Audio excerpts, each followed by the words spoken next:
Hello friends, আশা করছি তোমরা সবাই খুব ভালো আছো, সুস্থ আছো। বাট ভিডিওটা দেখে বুঝতেই পারছো আমি সেমন একটা ভালো নেই। তার কারণ দেখে বুঝতেই পারছো চার্লির শরীরটা খুব একটা ভালো না। ওই যে স্যালাইন দেওয়া হচ্ছে, কারণ এত প্রচণ্ড গরমে আমরাই অসুস্থ হয়ে পড়ছি, আর ও তো একটা ছোট্ট বাচ্চা।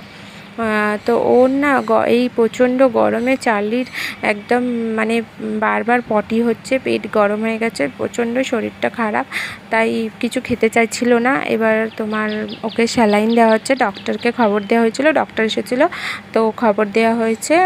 তো তোমার এসে খবর দিচ্ছে। আর এই যে পাটা দেখছো না, পাটা একটু চেয়ে দিচ্ছে, কারণ ওদের পায়ে তো পশম থাকে। ওর পায়ের যে স্যালাইনের যে চ্যানেলের সুইটা ঢোকাবে, সেই সুইচটার তোমার যে ওর পায়ে পুশ করবে, ওর শিরাটা খুঁজে পাচ্ছিল না।